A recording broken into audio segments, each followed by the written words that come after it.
Natal bukan hanya sekedar cerita-cerita yang sudah klasik tentang palungan. Natal itu kuasa. He came into the world. Tuhan itu masuk ke dunia dengan satu tujuan, untuk menghancurkan perbuatan iblis. Dia datang untuk meruntuhkan perbuatan setan dan mengambil kutuk Adam dan Hawa. Mengambilnya dari tanah. Tanah tidak menjadi tanah besi, langit tidak menjadi langit tembaga. Dia yang kaya menjadi miskin supaya kita yang miskin menjadi kaya. Yesus itu punya segala-galanya. Dia itu buang semuanya, jadi mengambil rupa seorang hamba, supaya kita itu yang gak punya apa-apa memperoleh karunia, kasih karunia, memperoleh pemberian-pemberian yang gak layak kita terima, yang gak mungkin terjadi. Tuhan kasih for free.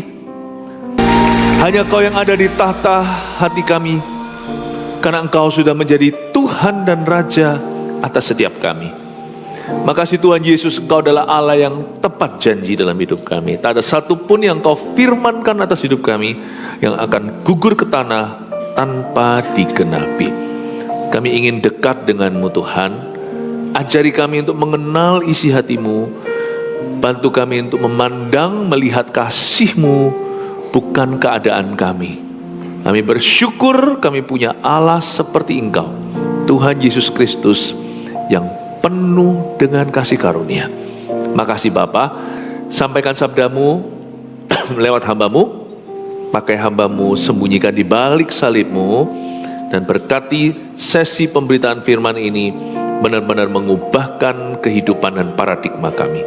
Demi nama Yesus, haleluya, amin. Puji Tuhan. Kasih tepuk tangan untuk Tuhan Yesus dulu. Saya ingin kita semua saling mengucapkan selamat Natal. Lihat kiri kanan, sebelah, depan, belakangnya. Haleluya. Silakan duduk. Pesan-pesan Natal diberitakan di Surabaya di 3 titik. Surabaya Selatan ini kick off dulu, yang mulai dulu 25-26 di Pakuwon Mall. Surabaya Barat, Surabaya Timur di PCM. 13 khotbah beda-beda semua. Khotbah saya kali ini di Natal yang bertemakan Savior of all Nations, atau Juru Selamat bagi bangsa-bangsa, Juru Selamat bangsa-bangsa, Savior of all Nations. Setiap pesan itu tidak hanya untuk saat-saat Natal. Saya kasih firman yang berupa rema-rema kehidupan yang bisa dipakai dari Januari hingga Desember. Jadi pastikan Anda dengar semuanya kalau bisa. 13 itu banyak. Tapi sekarang kita lihat ibadah yang kedua, silsilah Yesus Kristus. Tadi pagi di sini saya bahas tentang Bethlehem Efrata. Dengarkan sendiri ya. Sudah diunggah, sudah ada di media. Saya jelaskan tentang bagaimana Tuhan itu sengaja pilih hal-hal yang kecil dan sederhana. Jadi jangan remehkan perkara-perkara biasa. Kenapa Tuhan pilih Bethlehem Efrata? Itu apa artinya? Di kali ini di Surabaya Selatan, saya mulai dengan latar belakang dulu. Jadi setelah ini silsilah Yesus Kristus, kita akan belajar dan tangkap isi hatinya. Kebaktian berikutnya nanti orang Nazaret. Apakah ada sesuatu yang bagus bisa keluar dari tempat yang miskin seperti Nazaret? Nanti Anda dengarkan banyak pesan-pesan praktis dalam kehidupanmu. Nanti waktu di 25-26 di Timur dan Barat, saya bahas banyak orang luar negeri. Semuanya sih, semua orang luar negeri, orang asing di Israel yang berinteraksi dengan Tuhan Yesus. Nanti saya akan bahas ya. Mari kita sekarang lihat silsilah Yesus Kristus di Matius pasal yang pertama, ayat 1 sampai 17. Ini isinya nama-nama ya, saya peringatkan dulu di depan. Silsilah Tuhan Yesus ini. Silsilahnya Tuhan Yesus Kristus. Inilah silsilah Yesus Kristus, anak Daud, anak Abraham. Saya baca dulu ya, ikuti saya. Saya baca, Anda dengarkan. Abraham memperanakkan Ishak, Ishak memperanakkan Yakub, Yakub memperanakkan Yehuda dan saudara-saudaranya.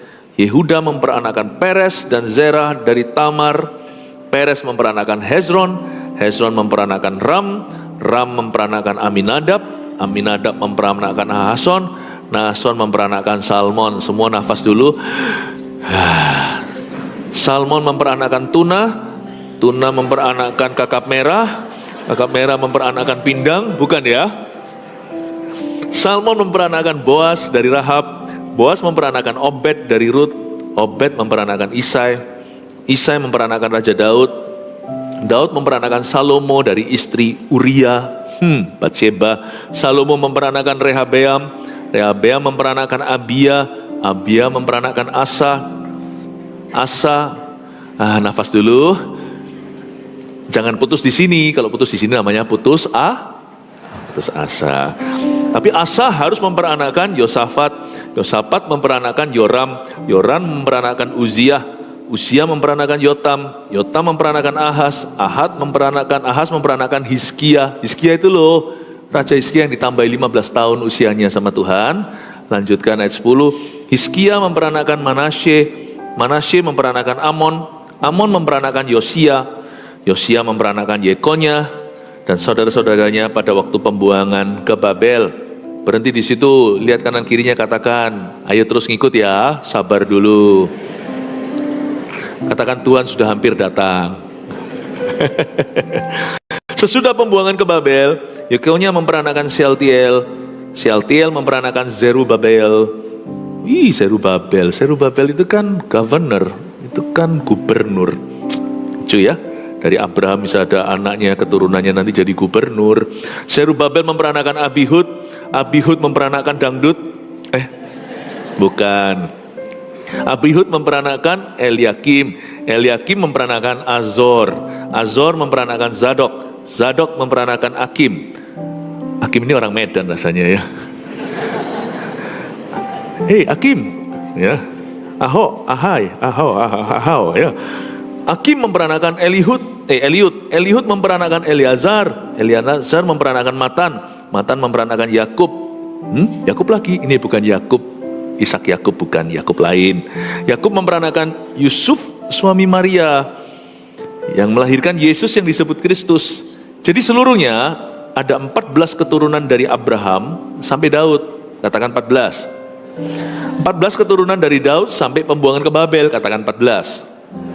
Dan 14 keturunan dari pembuangan ke Babel sampai Kristus. Katakan 14.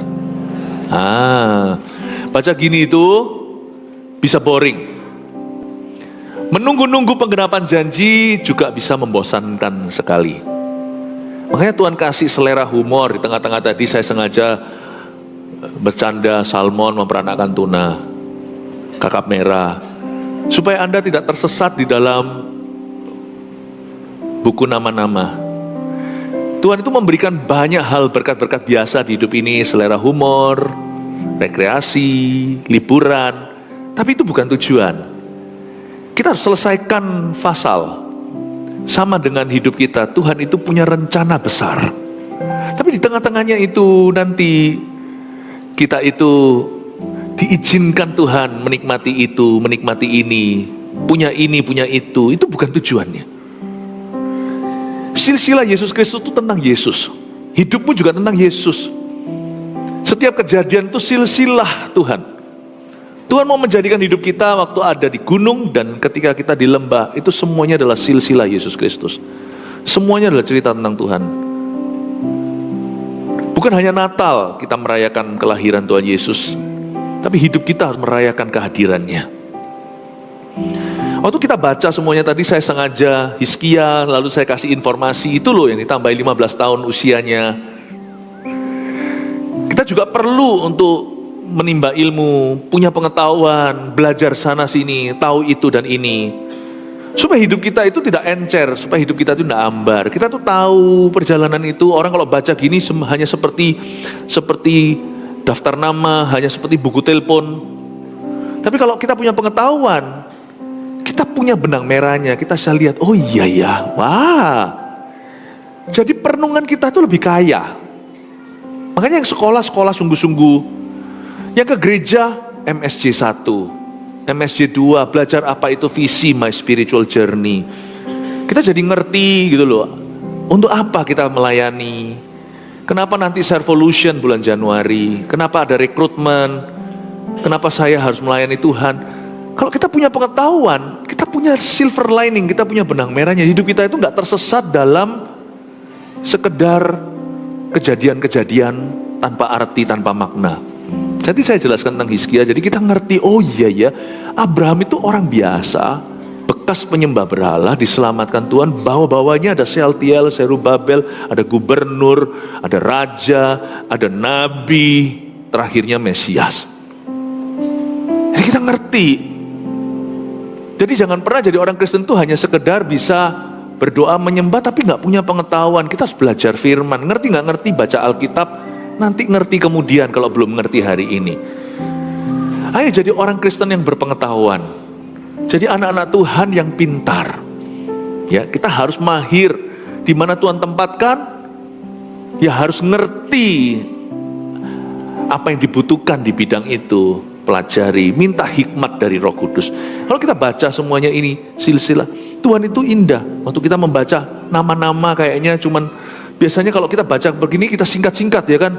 Aduh Tuhan, nama lagi Nahason memperanakan Salmon, Salmon memperanakan Boas, dari Rahab Boas memperanakan. Kenapa harus diulang-ulang memperanakan, nggak bisa disingkat Misalnya Ram, Aminadab, Nahason, Salmon, Boas, Obed, Isai, Daud. Kenapa nggak singkat aja, nggak usah memperanakan, nggak perlu begitu.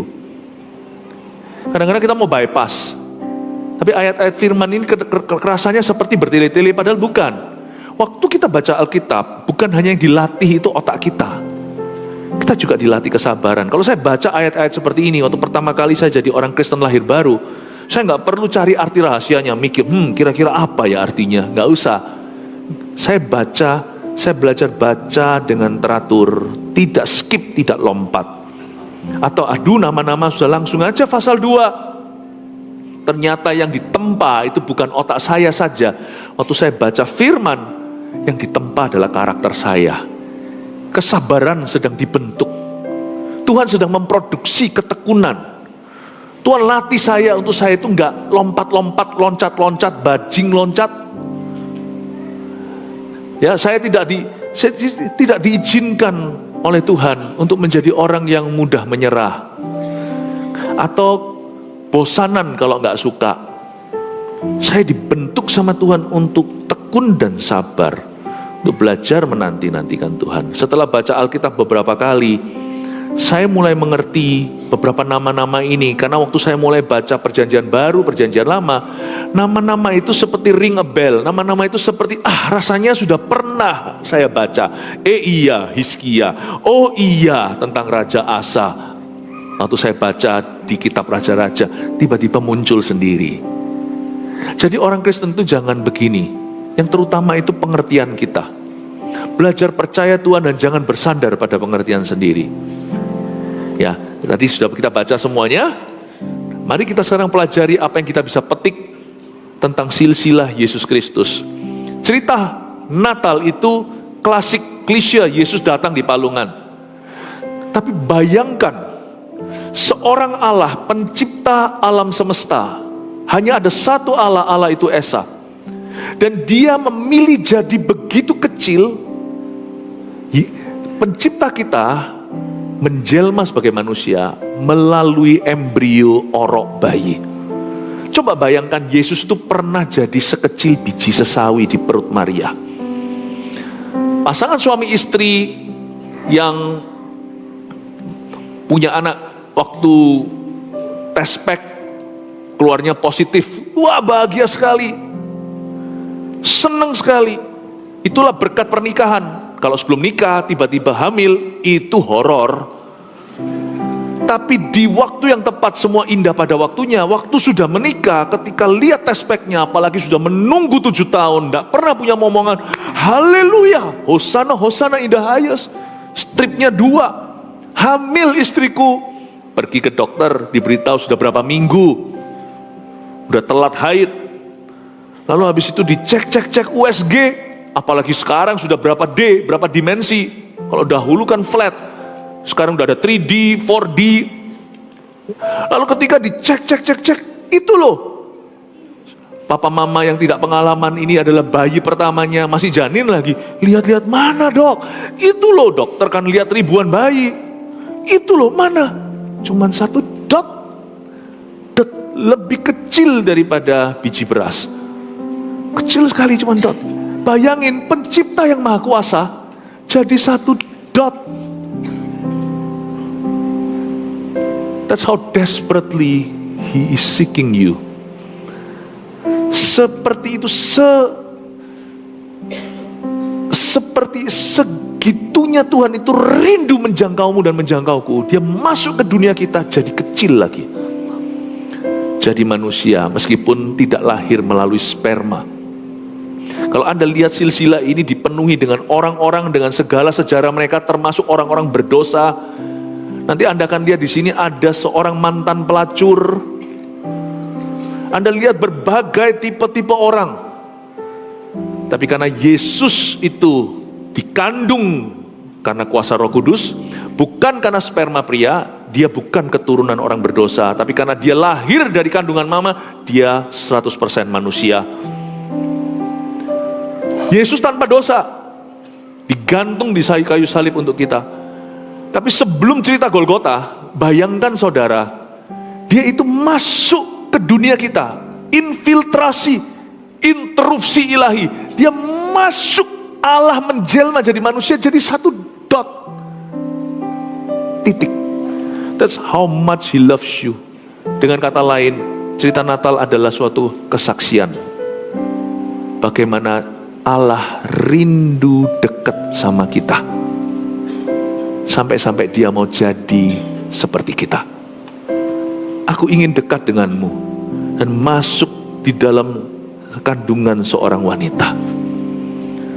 Tidakkah Tuhan tahu ketika Tuhan menjelma sebagai manusia, misalnya hari -1, H-1 sebelum Yesus diumumkan kepada Gabriel, oleh Gabriel kepada Maria.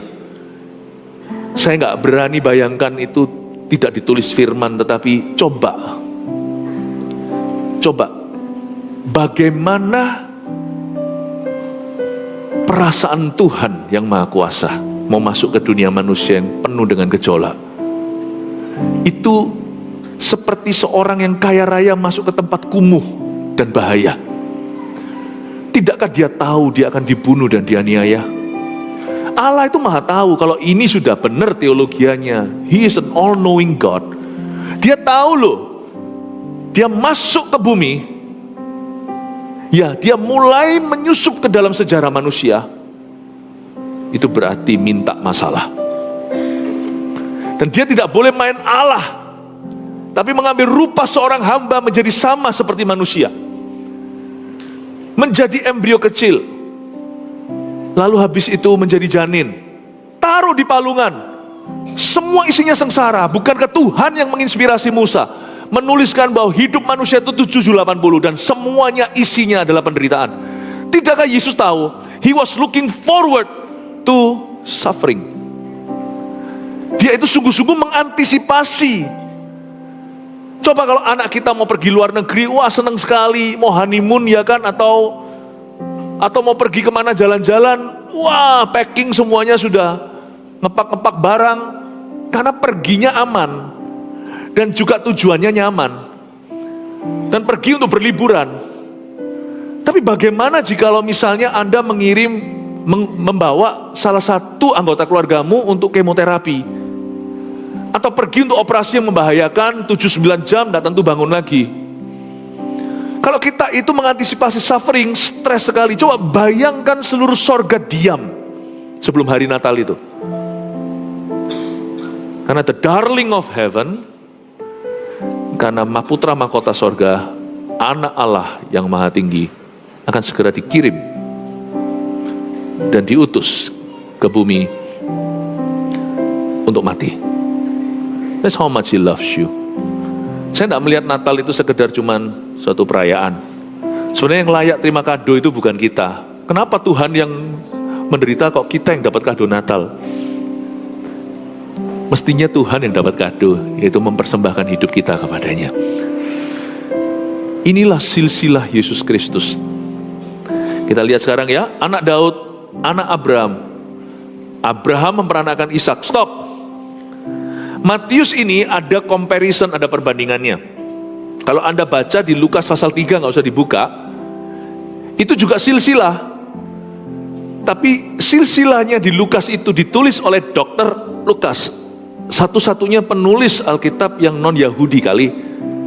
Lukas ini seorang tabib, jadi orangnya ilmiah. Dia menulis Injil Lukas itu untuk seluruh dunia, khususnya untuk orang-orang sekuler, khususnya untuk orang-orang non-Ibrani yang nggak ngerti hukum Taurat. Jadi dia tuliskan, jadi semuanya itu dia cari titik temunya, titik temu semua manusia, kita semua keturunan Adam dan Hawa. Siapapun engkongmu, kita semua keturunan Adam. Tapi Matius beda. Matius ini menuliskan kepada orang-orang Yahudi. Jadi kalau Anda baca kitab-kitab Injil, masing-masing itu saling melengkapi. Dari sisi humanity, kemanusiaan, baca Lukas luar biasa, apalagi penulisnya seorang ilmiah. Kalau Anda baca Lukas ya, kitab Lukas, Injil Lukas itu ya, tentang penyakit itu dia lebih teliti loh, karena memang dia dokter sih. Diagnosanya tentang ini itu, orangnya itu lebih ilmiah. Tapi kalau Anda baca Matius, itu kerasa sekali. Ini orang lebih kayak profetik. Semua yang ditulis tentang Yesus itu semua untuk menggenapi apa kata Nabi. Karena dia bicara sama orang Yahudi yang sudah religius sekali. Jadi perbedaan Lukas 3 dan Matius 1, keduanya, yang satu ini langsung tracing the root atau langsung ke akar Adam. Matius dari Abraham. Paham maksud saya? Matius, karena orang-orang Yahudi, Matius ini seorang ex pemungut cukai, dia tukang pajak di Israel yang bertobat. Jadi juga gak kalah spesifik kalau dibanding dengan Lukas. Karena dia ini sudah biasa dengan hitung-hitungan, jadi gak heran keluarnya 14 keturunan dari sini ke sana, dari sana ke sini 14 keturunan lagi. Kalau soal angka-angka, dia sangat jeli. Ini kan pemungut cukai. Tapi kalau Anda baca, dia tidak tarik sejauh Adam dan Hawa. Dia mulai dengan Abraham untuk menunjukkan pada orang Ibrani bahwa orang-orang yang percaya kepada Yesus, keturunan Abraham nanti, sudah bebas dari kutuk Adam dan Hawa. Kita tidak mengalami kutuk lagi. Bibit bobot bebet itu sudah tanda kutip tidak ada karena patah. Bukan karena nggak ada, karena patah. Kalau kita percaya kepada Yesus, kita punya kebudayaan baru. Kebudayaan itu adalah firman, kebudayaan kerajaan Tuhan. Jadi sekalipun atas sana cerai, kalau generasi ini sungguh-sungguh, itu bisa putus di generasi ini. Sana sakit, semuanya ini itu. Kalau ke dokter kan ditanya historinya, apakah atas ada gula, kalau mama ada sakit diabetes, nah, harus bahaya sana makan yang manis-manis. Tapi kita bisa percaya sekalipun itu fakta, tapi secara supranatural kita juga bisa klaim firman bahwa itu dipatahkan. Dari aku sampai ke anak-anakku, sekalipun keturunan ibu di sini adalah ada penyakit gula darah, tapi kita percaya dengan iman, kita minta mujizat kesehatan. Bisa dikasih nggak? Boleh, disuruh sama Alkitab untuk minta. Ask for the difficult, minta yang sulit. Silsilah Yesus Kristus itu menceritakan bahwa Yesus itu bisa masuk dan interupsi di generasi manapun dan mematahkan kutuk Adam dan Hawa. Amin Bapak Ibu Saudara. Natal bukan hanya sekedar cerita-cerita yang sudah klasik tentang palungan. Natal itu kuasa. He came into the world, Tuhan itu masuk ke dunia dengan satu tujuan, untuk menghancurkan perbuatan iblis dan untuk mengangkat kutuk. Bukankah ada ayatnya? Tapi ayat ini tidak boleh diartikan secara materi belaka. Dia yang kaya menjadi miskin supaya kita yang miskin menjadi kaya. Ini bukan secara materi belaka. Malah justru jangan diartikan secara kemakmuran. Tapi maksudnya, Yesus itu punya segala-galanya. Dia itu buang semuanya, jadi mengambil rupa seorang hamba, supaya kita itu yang gak punya apa-apa, memperoleh karunia. Kasih karunia, memperoleh pemberian-pemberian yang gak layak kita terima. Yang gak mungkin terjadi, Tuhan kasih for free. And now let the weak say I am strong. Biar yang lemah berkata ku kuat, yang miskin berkata ku kaya. Cerita tentang Yesus Kristus Natal ini adalah kuasa. Banyak orang menganggapnya hanya sebagai sebuah festivity, hanya sebagai sebuah musim saja. Makanya setan itu licik sekali. Dia mencoba mengorting kuasa Natal dengan berbagai macam hal-hal yang bukan esensi Natalnya. Ya nggak apa-apa sih, Sinterklas dan sebagainya, pajangan, dekorasi nggak apa-apa, tapi itu bukan makna. Tapi dunia mengubah maknanya, bahkan mengambil Christ-nya dari Christmas, menggantinya dengan Xmas.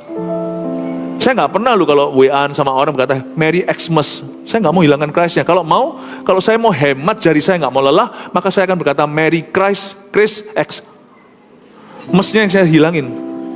Jangan Christ-nya yang dihilangin, jangan Kristus. Mary-nya kalau enggak, ya. Merry Christmas. Ya, pokoknya Christnya jangan hilang deh.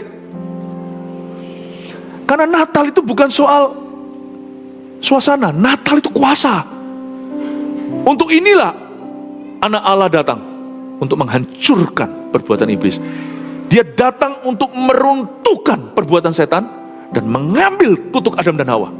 Mengambilnya dari tanah, tanah tidak menjadi tanah besi, langit tidak menjadi langit tembaga. Dia datang untuk mengangkat kutuk itu.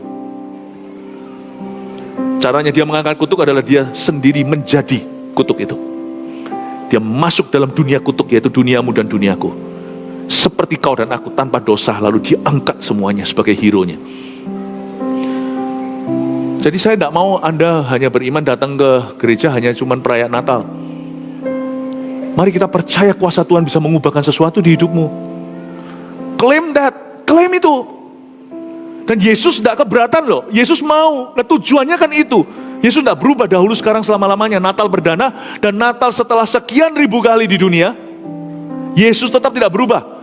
Makna kedatangannya tidak ganti. Dia datang 2000 tahun lalu, dia sekarang datang di sini. Cuma tidak sebagai bayi, tapi dalam hadirat Roh Kudus yang sama. Dia datang untuk mengangkat kutukmu. Yang percaya kasih tepuk tangan untuk Tuhan. Kalau Anda baca ini luar biasa. Inilah silsilah Yesus Kristus, anak Daud, anak Abraham. Matius menunjukkan, hey guys, kita punya covenant iman dengan Tuhan. Lu orang jangan lupa, kira-kira begitu ya. Oh, Natal itu bukan acara. Natal itu adalah perbuatan Allah.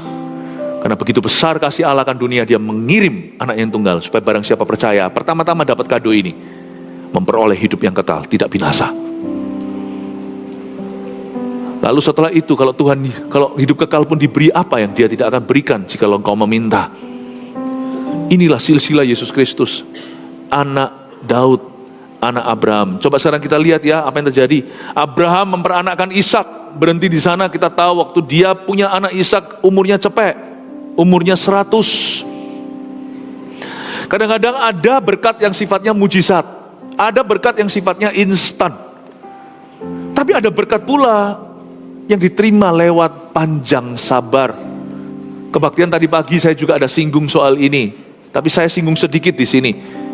Makanya tadi waktu baca begini, saya nggak hanya langsung lompat-lompat, udah langsung aja ke ayat emasnya. No, saya ingin Anda juga sabar. Ada berkat yang diterima lewat kesabaran. You have to wait. Kebaktian tadi, Bethlehem Efrata, saya jelaskan. Sekalipun Anda terima nubuat dan hidup dalam nubuatan Allah itu, hidup dalam kuasa firman, tetap mesti nunggu. Bethlehem dari dulu sudah dinubuatkan menjadi tempat roti, tapi tempat itu tempat yang miskin sekali. You have to wait untuk kairos atau waktu ilahi. Tidak ada yang bisa menggantikan kesabaran. Abraham jelas-jelas mengalami mujizat. Umur segitu, dan Sarah sudah umur 90 sekian, bisa melahirkan anak. Itu kalau mujizat, kalau bukan mujizat apa? Nggak mungkin terjadi. Namun demikian, mujizat pun ada waktunya. Sekalipun waktu terjadi itu instan, waktu kejadian itu tiba-tiba, tapi tetap pada waktu yang Tuhan tetapkan.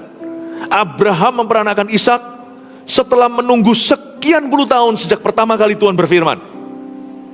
25 tahun dia menanti waktu pertama kali Tuhan berfirman kepada Bapak Abram, sebelum diganti namanya jadi Bapak segala bangsa, Abraham. Dia masih umur 75. Tapi ketika dia memperoleh janji itu 25 years later, 25 tahun kemudian, meskipun sifatnya mujizat, waktunya tidak bisa dipercepat, juga tidak diperlambat. Waktu Tuhan itu selalu tepat. Abraham memperanakkan Ishak. Kita harus belajar sabar, karena beberapa berkat Tuhan harus melalui waktu. Amin Bapak Ibu. Kita pelajari sesuatu di sini tentang silsilah Yesus Kristus.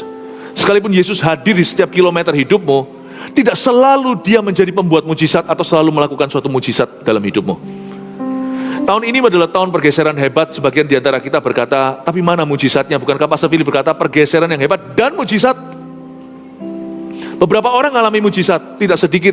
Saya sebagai gembala sidang, saya tahu cerita-cerita beberapa jemaat kan banyak, tapi saya dengar sini sana mengalami mujizat, tapi juga sana sini banyak orang yang belum mengalaminya. Don't worry, selalu ada berkat susulan, katakan amin.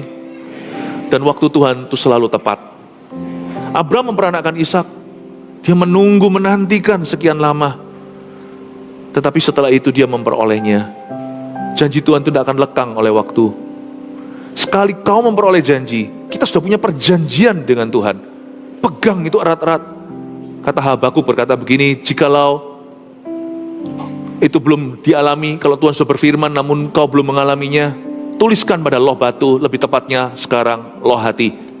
Supaya setiap orang yang berlalu bisa melihatnya. Dan waktunya tidak akan berlama-lama. Hal itu pasti digenapi. Kalau Allah telah berfirman dalam hidupmu, it will happen. Saya gak akan ragu. Kalau Tuhan pernah meremakan sesuatu dalam hidupmu, itu akan terjadi. Please jangan masukin di sorokan. Keluarkan. Tulis di loh batu. Tulis di loh hati. Tuhan pernah berjanji dalam hidup saya tidak akan dengan tuding-tuding, marah-marah, kecewa. Tapi saya dengan rendah hati akan mengklaimnya, dan saya berkata, I believe and I still believe. It's not happening yet, belum terjadi, tapi I will keep believing, aku akan tetap percaya. Saya punya kebiasaan menuliskan ayat yang merema. Saya ngerti ayat itu. Waktu orang lain membacanya, orang gak hanya baca ayat, tapi waktu saya membacanya, saya ingat Tuhan janji apa dalam konteks tertentu dalam hidupku. Saya catat, kadang-kadang saya tulis di agenda saya punya agenda secara fisik, saya tuliskan di sana. Saya tuliskan di Alkitab saya, Alkitab itu penuh tulisan. Saya tuliskan di sana. Saya tulis di HP saya tulis. Jadi reminder saya itu hidup dikepung firman. Bukan karena firman mengepungmu, karena saya memang sengaja taruh firman itu di sekelilingku. Supaya saya hidup bukan oleh kata orang. Saya tidak hidup oleh keadaan. Saya tidak hidup sesuai dengan keadaan dunia. Dunia up saya ikut up, dunia down saya ikut down. No, ku hidup karena firmanmu. Hidupku tidak tergantung dengan apa kata siapa. Hidupku tidak bergantung, manusia hidup tidak hanya dari roti saja, tapi dari setiap firman yang keluar dari mulut Allah. Inilah silsilah Yesus Kristus. Hidupku adalah Yesus sini, Yesus sana, kanan kiri saya lihat Yesus. Karena Yesus tidak kelihatan, saya harus lihat firman. Tuhan tidak suruh saya imannya itu untuk melihat Yesus. Siapa sih yang pernah melihat wajah Tuhan? Iman kita itu karena mendengar. Kalau kita mau lihat Yesus, dengar firman. Kalau kita mau lihat Yesus, lihat firman. Hidupku dikepung sama firman kiri kanan, supaya cara berpikirku beda dengan orang dunia. Supaya saya juga tidak berada di level yang sama dengan orang-orang Kristen yang asal-asalan. Bukan berarti saya lebih rohani, lebih suci, enggak. Tapi saya tidak mau sama kalahnya, sama lemahnya, sama goyahnya dengan orang-orang Kristen yang tidak berpegang teguh pada firman Allah. Mau lihat Tuhan? Gampang. Lihat firman, Anda akan lihat Tuhan. Inilah silsilah Yesus Kristus. Abraham memperanakkan Ishak, harus dengan sabar. Yakub memperanakkan Yehuda dan saudara-saudaranya. Yehuda memperanakkan Peres. Kita tahu ya, Yehuda adalah salah satu anak-anak tertuanya Yakub dari 12 suku. Yehuda itulah sukunya Yesus, makanya dia disebut dialah singa dari Yehuda. Yehuda memperanakkan Peres. Yehuda punya satu anak namanya Peres. Dan Zerah dari Tamar. Ini adalah kasus sebenarnya. Kalau Anda baca, Yehuda itu tidur sama menantunya. Cukup menjijikkan. Tapi dia itu terjadi suatu kejadian, anaknya sendiri meninggal, mantunya itu jebak dia. Karena gimana, udah panjang cerita, baca sendiri di kitab Kejadian. Tapi intinya adalah dari Tamar. Tapi Tuhan itu bisa menebus kejadian yang begitu kasus. Tetap Tuhan bisa memilih keturunan orang-orang yang seolah-olah nampaknya bejat. Karena ada orang-orang yang sungguh-sungguh hati. Alkitab memang silent, tidak menceritakan apa yang terjadi dengan Peres dan Zerah dari Tamar. Sebab Peres nanti memperanakkan Hezron, Hezron memperanakkan Ram. Peres sendiri artinya menerobos keluar. Menerobos keluar. Kemarin saya sama istri saya sempat melihat itu loh, komersial-komersial yang lucu-lucu di seluruh dunia. Salah satu merek keripik, apa namanya, keripik kentang atau apa. Itu ceritanya suami istri sedang sama-sama lihat ke dokter kandungan. Sang sang bayinya sedang di USG, goyang-goyang setiap kali papanya makan keripik begini, itu bayinya goyang-goyang kayak mau makan. Terus papanya itu buang keripiknya, bayinya keluar sendiri katanya. Semua keluar sendiri gitulah, untuk menceritakan betapa enak lezatnya keripik itu. Bayi di kandungan pun gak tahan, mau cepat keluar prematur untuk makan keripik itu. Ngawur. Makanya komersial lucu ya, waktu keluar gitu ya nggak ditunjukin lah, yang namanya komersial, cuman ilustrasi, tapi dengar suara lalu habis itu keluar mereknya. Gini ya, Perez itu menerobos keluar kayak gitu. Sebelum mamanya diberitahu push, karena lahir normal, zaman itu belum ada sesar. Push, dorong, kamu bisa, push.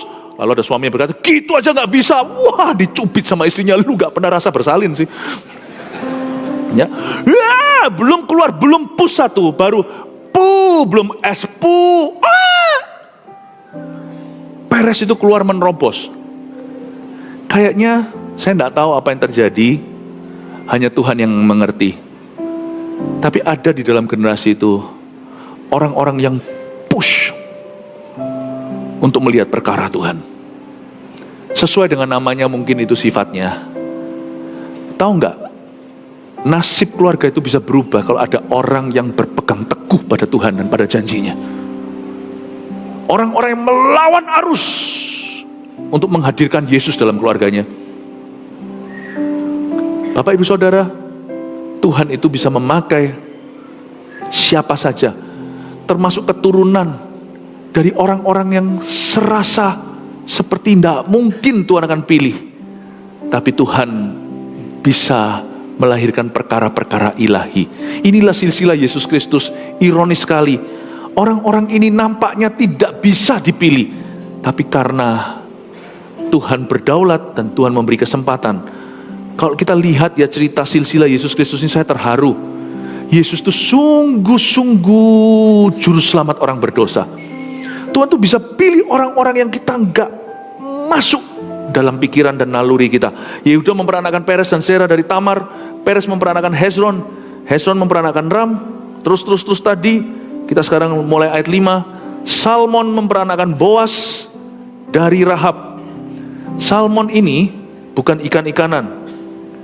Salmon ini suaminya Rahab. Anda tahu ceritanya di kitab Yosua? Rahab itu pelacur yang rumah bordil ya. Rumah bordilnya itu ada di tembok Yeriko. Biasa zaman dulu, tembok itu tempat gerbang. Dan di situ biasanya banyak orang-orang yang bertamu, saudagar lalu pergi, banyak yang nggak benar. Dan di bordilan itu, misalnya tempat orang biasanya truk-truk di sana parkir, lalu habisnya sopir-sopirnya mencari hiburan. Tapi waktu itu yang datang adalah pengintai Israel, dan ada satu tempat bordilan itu, namanya Rahab pemimpinnya, dan dia bertobat dan percaya kepada Allah Israel. Dan Rahab ini menikah akhirnya ketika Yeriko hancur, yang ada di rumah Rahab, yang dikasih tali, yaitu kain kirmisi, kain ungu atau kain merah, itu diselamatkan oleh bangsa Israel, tidak turut dihancurkan. Dan akhirnya Rahab dipinang oleh Salmon yang dia tolong tempo hari. Menikahlah mereka. Dari sana keluar anak konglomerat Bethlehem namanya Boas. Boas memperanakan Obed dari Rut. Obed memperanakan Isai. Isai memperanakan Raja Daud. Dari orang Kanaan Rahab itu, dia memperanakan Boas. Boas ketemu sama orang Moab. Jadi mamanya adalah orang asing, bukan orang Israel. Mama konglomerat, dan Boas ini orang yang sangat saleh. Dia adalah prototipe atau seperti menceritakan seperti Yesus. Itu adalah figur yang mirip seperti Yesus di Perjanjian Lama, tapi dia manusia biasa. Boas itu bayangin, tidak ada orang sangka dia itu anaknya mantan pelacur. Tetapi Boas itu bisa begitu saleh, sampai semua pegawai-pegawainya itu yang ada di ladangnya, di mana Rut itu ambil gandum, itu cinta dan respek sama dia. Boas juga tidak pernah ngapa-ngapain perempuan. Kutuk itu sungguhan patah. Buktinya dia sama Ruth tidak pernah take advantage, tidak pernah ngecuan. Ruth datang waktu ada di pengirikan, itu semua ada di situ. Dia juga memperlakukan dia secara hormat, meskipun Ruth seorang janda. Dia tidak take advantage, tidak seperti laki-laki yang hidung belang, yang kelihatan perempuan rawan, dia ambil kesempatan dalam kesempitan. Boaz tidak begitu, dia tahu ini janda. Dia orang Moab, tidak ada perlindungan Israel kalau dia ada di teritori Israel. Tapi dia memperlakukan dengan sopan. Kalau saya lihat bibit bobot bebeknya patah. Mamanya itu pernah jadi pelacur, tapi diselamatkan Tuhan, lalu menikah dengan orang Israel, dengan anak Tuhan tulen. Tapi setelah itu turun ke bawah, tidak ada tanda-tanda. Mamanya boleh apa kek masa lalunya, dia besarkan anaknya dengan benar. Dalam firman Tuhan, cara umat Israel diperkenalkan pada Allah Israel. Boaz jadi orang yang begitu takut akan Allah. Ya. Dan bahkan mamanya pun yang bukan orang Ibrani, biasanya ngasih nama, mungkin nama apa? Mamanya orang Kanaan, tapi ngasih nama Boaz yang artinya in him, in God, di dalam Allah Yahweh kekuatanku. Bayangin mamanya itu menjadi orang yang begitu beriman. Jangan lupa, jangan peduli, jangan lupa bahwa Tuhan bisa mengubah masa lalumu. Dan jangan pedulikan masa lalumu, sebab Tuhan bisa menebus apa saja. Tahukah, akhirnya yang namanya Boaz itu menjadi seorang yang takut akan Allah. Nantinya dia kawin sama orang Moab namanya Ruth. Ruth ini adalah grandmanya Daud. Kalau Anda lihat ya silsilah Tuhan ya, ada wanita Kanaan, ada wanita Moab. Luar biasa ya Tuhan ya. Kenapa sih Tuhan tidak mau pilih orang-orang yang bersih? Kenapa Tuhan pilih orang-orang yang punya masa lalu? Tuhan hendak menunjukkan dia lahir dari silsilah manusia untuk menebus manusia. Tapi karena Tuhan Yesus tidak lahir dari sperma, tapi dari kuasa Roh Kudus, dia bukan keturunan orang berdosa seperti kita. Kita baca ini, kadang-kadang saya mikir, Tuhan kenapa ya Tuhan Yesus engkau masukkan di family tree-mu, di pohon keluargamu, orang seperti Rahab, orang seperti Ruth kau masukkan di situ. Tuhan hendak berkata kepada kita bahwa dia memang adalah juru selamat orang berdosa. Bapak ibu saudara, saya pernah kenal dengan orang yang papanya itu nggak keruan, tapi anaknya itu takut akan Tuhan dan tidak ada cacat celah. Berbahagialah sang ayah punya anak kayak gitu, karena anak itulah yang menebus semua image yang tidak bagus. Yesus itu menebus semua masa lalumu. Dia adalah keturunan dari Abraham yang menebus atas-atasnya semua. Dia memperanakan Isai memperanakan Raja Daud. Kalau Anda baca lagi turun, Daud dapat Salomo dari Batsheba istri Uria. Kalau Anda baca semuanya, Anda melihat bahwa Yesus sungguh-sungguh datang untuk mematahkan kutuk Adam dan Hawa. Amin Bapak Ibu Saudara. Kita lihat ayat 17. Jadi seluruhnya ada 14 keturunan dari Abraham sampai Daud. Lalu 14 keturunan dari Daud sampai ke Babel. Lalu terakhir ada 14 keturunan lagi dari pembuangan ke Babel sampai Kristus. Ternyata penggenapan janji Tuhan itu selalu ada sub-subnya yang Tuhan izinkan. Saya kalau baca ayat yang ke-17, saya diingatkan, waktu Tuhan memang bukan waktuku, tapi saya harus bisa menyimpan di hati saya janji Allah. Janji Tuhan itu ada yang digenapi di jarak pendek, 14 tahun pertama. Ada pula yang harus menunggu 14 tahun kemudian, yaitu jarak menengah. Tapi ada janji Tuhan yang harus disimpan, bahkan bisa jadi melampaui masa hidup kita, yaitu di jangka panjang 14 tahun terakhir dari pembuangan ke Babel sampai ke Kristus. Selalu ada yang namanya short term, mid term, long term. Jangan pernah kecewa sama Tuhan karena ada beberapa short term goalmu gagal tercapai, atau goal-goal, target-target jangka pendekmu itu tidak terjadi. Berapa banyak di antara kita gara-gara satu doa belum dijawab, kita meninggalkan Tuhan, kita tidak ke gereja, kita tidak mau doa. Jangan juga kita itu kecewa kalau midterm Jarak menengah itu belum terjadi juga. Ikut Tuhan itu sampai mati. Ikut Tuhan itu sampai ke sorga. Yesus datang ke dunia itu bukan supaya membawa kita setengah jalan. Dialah jalan, berarti jalanlah dengan Tuhan dalam suka dan duka. Jalan terus sampai mati, sampai terus lagi. Beyond the grave. Saya ikut Tuhan itu mau saya ikut Tuhan sampai ke sorga. Yohanes 14 berkata, di rumah Bapakku ada tempat tinggal, supaya kemana aku pergi kamu tahu jalan ke situ, supaya di mana aku berada kamu di sana.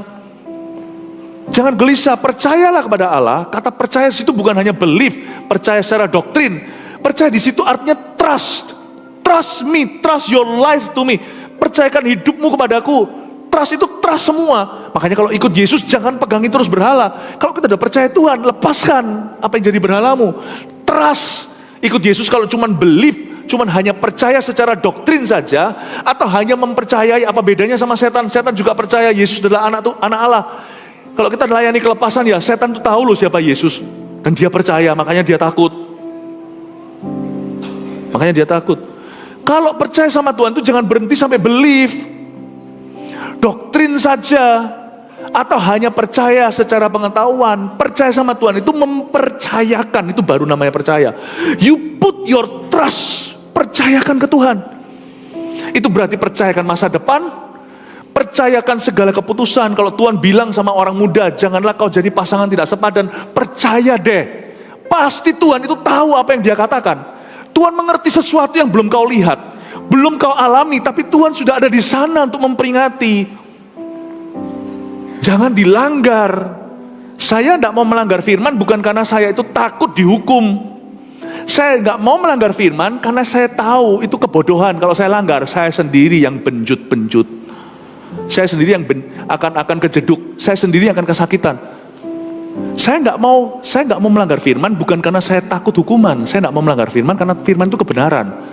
Saya ini mau tipu siapa? Saya ini mau bohongi diri saya sendiri kah? Kalau saya langgar firman, yang rugi siapa? Nggak percaya, coba tembok yang keras nih, apalagi yang dari batu, Pak Li, coba ditendang. Saya nggak mau tendang tembok itu bukan karena takut nanti dimarahi sama pemiliknya.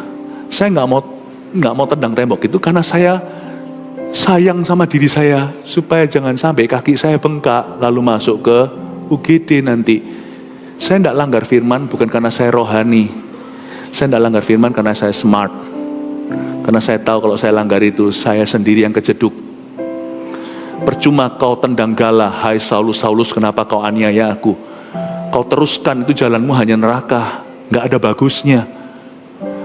Bapak ibu saudara, kalau kita mau percaya sama Tuhan, percayakan. Setiap keputusan itu ditimbang dan ditimang dengan firman, bukan karena kita itu rohani, tapi karena kita mau berada di jalur berkat dan penyertaan, bukan di jalur yang salah.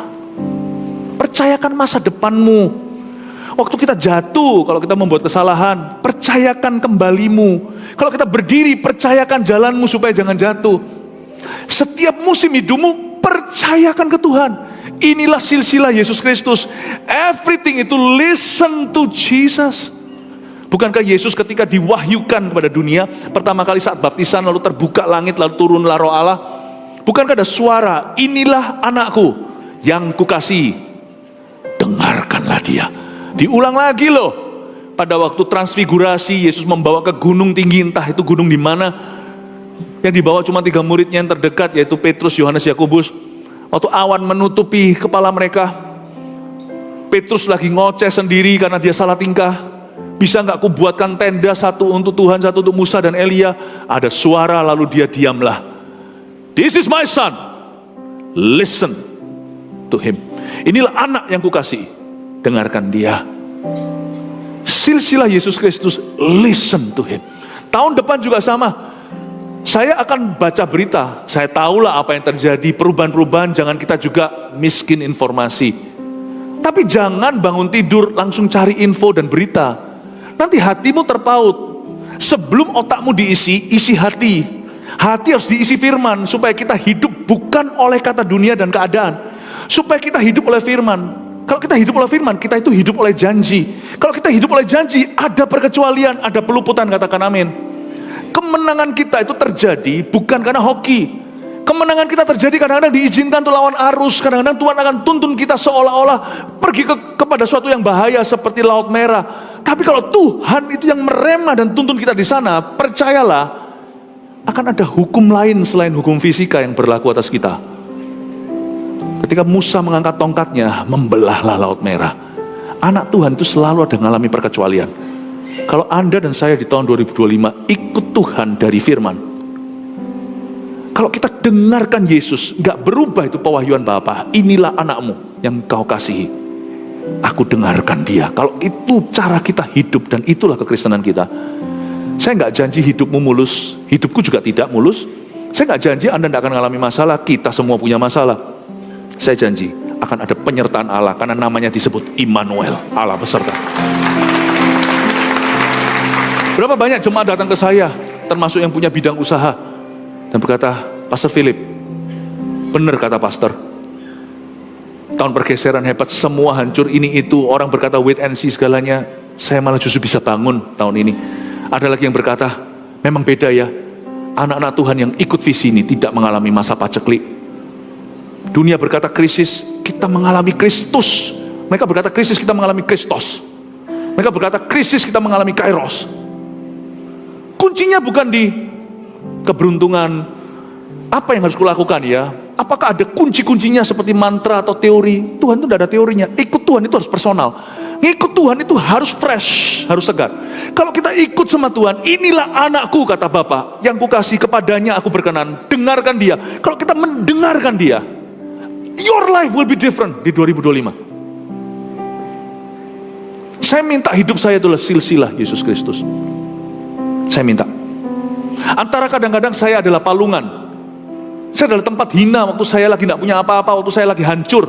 Biarkan Tuhan yang tidur di perahu kuning akan tenggelam. Biar Tuhan yang ditidurkan di sana, bukan sebagai bayi, tapi biarkan menjadi tumpuan kakinya. Tapi kadang-kadang kalau saya lagi jaya, saya lagi maju, saya lagi berbuah, saya lagi berkemenangan, biarkan hidup saya ini, saya tidak bermegah atas kemenangan saya, bermegah atas berkat saya, bermegah atas kejayaan, keberuntungan. No.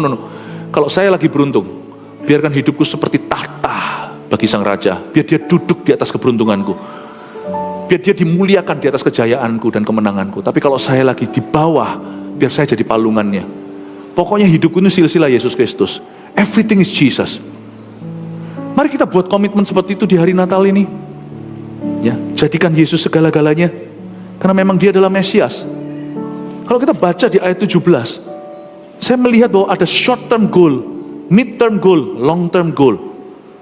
Bahkan ya saya curiga, kalau kita hidup seperti Abraham, orang pertama yang disebut dalam silsilah, bisa-bisa ya Abraham mati pun, kalau kita mati Tuhan belum datang, anak cucu kita akan mengalami afterglow, akan mengalami sisa-sisa cahaya sampai mereka menemukan cahaya mereka dari perjanjian kita dengan Tuhan. Saya bernubuat, beberapa rencana Tuhan dalam hidup kita yang Tuhan janjikan, yang Tuhan remakan dalam hidup kita, itu keluar dari covenant perjanjian Allah dengan kita, tak akan terjadi di masa hidup kita. Ada 14 tahun kemudian dari pembuangan Babel sampai ke Kristus, ada hal-hal tertentu yang akan Tuhan munculkan dalam diri orang-orang setelah Anda, tapi dari urapan Anda. Dari pembuangan di Babel sampai ke Kristus, kata Kristus itu artinya the anointed one, yang diurapi atau Mesias. Akan ada hal-hal dari urapanmu itu tidak padam sampai bahkan kalau Tuhan belum datang kau mati. Gajah mati meninggalkan gadingnya, macan tutul mati meninggalkan kulitnya, burung mati meninggalkan bulunya. Orang-orang yang penuh Roh Kudus, kalau suatu hari dipanggil Kristus, Tuhan belum datang kembali, dia meninggalkan apa? Meninggalkan warisan perjanjian dengan Tuhan. Bapak Ibu Saudara, jangan kecewa sama Tuhan kalau di dalam mid term dan short termmu Anda belum melihat sesuatu. Ikut Tuhan itu sampai mati. Ikut sama Tuhan, ikut Tuhan itu sampai ke sorga. Ikut Tuhan itu sampai kita tidak lihat apa yang terjadi setelah kita. Amin Bapak Ibu. Bisa nggak kita jadi orang Kristen yang begitu? Itu yang disebut suam-suam kuku ternyata bukan hanya Hawa. Orang kira suam-suam kuku itu tidak panas, tidak dingin. Suam-suam kuku itu juga berarti orang yang setengah jalannya. Ikut Tuhan itu sampai mati. Katakan ikut Tuhan itu sampai mati. Katakan ikut Tuhan itu sampai ke sorga. Lagi ikut Tuhan itu ikut Tuhan sampai kepada orang-orang yang tidak kita lihat setelah kita. Amin Bapak Ibu. Saya kasih 3 poin saja untuk sebagai selain rangkuman, tapi juga menjadi poin sederhana untuk bisa Anda renungkan, bawa pulang ke rumah. 1, silsilah Yesus Kristus. Siapa percaya Yesus, ia tidak berada di bawah kutuk Adam dan Hawa. Gini ya, saya kasih satu saran. Kalau kiranya ada sesuatu yang menurut Anda itu bisa jadi warisan yang salah, selesaikan di generasimu. Saya kok tergerak, suatu hari waktu ada satu orang bertobat, ini zaman saya waktu sekolah Alkitab, ada yang bertobat di gereja. Itu terjadi lawatan Allah, gereja kecil waktu itu terjadi lawatan Allah, di mana saya terlibat juga dalam doa, sehingga melihat kehadiran Tuhan. Minggu-minggu itu ada seorang yang bertobat. Itu luar biasa loh. Dia ringkesin satu koper. Zaman dulu kan koper itu koper yang masih dari kain tuh, tapi gede-gede banget, yang masuk ke bagasi. Ini puluhan 30 tahun lalu, masuk ke bagasi itu tidak dipedulikan besarnya kan, zaman dulu kan lain ya, hukumnya airlines. Masuk, itu isinya pornografi semua. Dia bilang, dibawa ke pendeta kami di situ, tolong dibakar. Saya sempat sebagai anak muda mula-mula saya tanya, kenapa Anda mengambil keputusan ini? Dia bilang, aku tidak mau barang-barang ini jatuh ke anak-anakku. Sengaja atau tidak sengaja nanti mereka akan, zaman itu, sekarang kan online semua ya. Saya berkata, smart choice. Gini ya, kutuk itu memang sudah dipatahkan. Jadi kalau sudah dipatahkan sama Tuhan, jangan kau adakan. Kutuk itu tidak bisa gerak, kerja kalau tidak ada apron mendarat. Kutuk itu seperti pesawat. Dia kalau tidak ada tempat mendarat, nggak terjadi di hidupmu. Jadi jangan takut kalau Anda itu diguna-guna segala itu, tidak akan terjadi apa-apa, kecuali kalau Anda ada kepahitan. Kalau di dalam hatimu ada sesuatu yang perlu dibereskan. Kalau misalnya Anda masih menyimpan kesalahan orang lain atau tidak mengampuni, kalau di dalam hatimu masih ada itu, bereskan. Karena kutuk tidak bisa mendarat kalau tidak ada celah. Dia tidak bisa masuk dalam hidupmu. Kutuk juga bisa masuk lewat benda-benda yang laknat dan terlarang. Itu pasti mengikatmu. 100% pasti nanti akan mengikatmu. Jadi adakah sesuatu yang mungkin Anda simpan, yang jelas-jelas itu melanggar firman Tuhan? Ya nggak usah semua. Waduh, semuanya ini bisa menjadi benda tajam soalnya. Ini dipentungin orang juga sakit, mari kita buang mikrofonnya, ya enggak. Tapi sesuatu yang sifatnya jelas dan nyata, itu dilarang firman. Let go, karena itu pasti kau wariskan. Kalaupun Anda tidak wariskan, hutang piutang itu bisa diwariskan loh. Hutang darah juga bisa, hutang rohani juga bisa. Sekalipun Anda tidak mewariskannya, setan akan mengklaim itu barangnya. Anda pasti akan diikat ke bawah nanti. Pasti. Jadi tolong ini, ia tidak berada di bawah kutuk dan Adam dan Hawa, jangan hilangkan peran atau tanggung jawab kita. Kalau Anda tahu sampai akhir tahun ini masih ada hal-hal barang-barang seperti tadi, mungkin bukan yang begitu, ada banyak hal yang tidak berkenan. Jangan kau simpan. Lepaskan. 2, Yesus adalah Kristus atau Mesias bagi semua ras, bangsa dan bahasa. Lihat ya, atas-atasnya ada wanita Kanaan, atas-atasnya ada wanita Moab. Wanita Moab. Jadi kalau Moab itu hari ini, Amon Moab itu di Israel itu sebelah mana ya? Itu daerah-daerah seperti Yordan. Makanya Yordan itu aman. Itu ya, Amon Moab itu dulu dari situ-situ semuanya. Itu semuanya masih ada dulur-dulurnya. Bukankah Moab itu adalah, Amon dan Moab adalah 2 anak yang dikandung oleh anaknya Lot, kemenakan Abraham. Jadi kalau Anda lihat ya, di Timur Tengah itu dulur-duluran sebenarnya. Jadi Yesus itu bukan hanya 100% dari sini. Ada wanita Kanaan. Makanya Yesus itu memilih orang-orang ini berada di silsilahnya untuk menunjukkan pada kita bahwa Dia adalah juru selamat semua ras, bangsa, bahasa, budaya. Yesus juga juru selamatnya orang Jawa. Yesus juru selamatnya orang Tionghoa. Yesus juru selamatnya orang yang totok masian dan orang yang babah. Orang yang sudah kebudayaannya tidak ada urusannya dengan mainland China. Orang-orang barat yang rambutnya pirang, orang-orang Timur Tengah, Yesus sama mempan di semua bangsa, budaya dan bahasa. Firman ini harus diterapkan di setiap kebudayaan. Gak peduli kebudayaannya apa, pegang yang baik dalam kebudayaanmu. Tapi kebudayaan yang melanggar firman Tuhan, percayalah kepada Tuhan. Yesus adalah Kristus Mesias bagi semua ras, bangsa dan bahasa. 3, Yesus adalah ya dan amin untuk setiap janji Allah di hidup kita. Ingat, apa yang Tuhan katakan pasti terjadi. If God has spoken in your life, it will happen. Dan kalau saya ngomong gini seolah-olah semuanya akan menunggu sampai nanti setelah kita mati, salah. Sebagian dari janji Tuhan akan digenapi dalam short term, dalam jangka pendekmu. Hiduplah tiap hari seolah-olah hari ini engkau akan menerima berkatmu. Hiduplah seolah-olah seperti hari ini engkau akan alami mujizatmu. Amin Bapak Ibu. Ya, tidak semua janji itu akan digenapi long term, jangka panjang. Sebagian akan digenapi di jangka menengah. Tuhan tahu kapan mengenapi firman-Nya. Tugas Anda selalu waspada, tugas Anda selalu berharap, tugas Anda dan saya selalu setia. 3 poin sininya, munculkan tiga-tiganya. Silakan potret di foto, dan setelah itu diingat-ingat bahwa di dalam cerita hari ini Natal, silsilah Yesus Kristus, jadikan Yesus pusat kehidupan kita sampai kita mati, sampai kita masuk surga. Haleluya. Mari kita berikan tepuk tangan untuk Tuhan. Let's all stand up. Mari kita berdiri bersama-sama menghampiri tahtanya sekali lagi. Haleluya.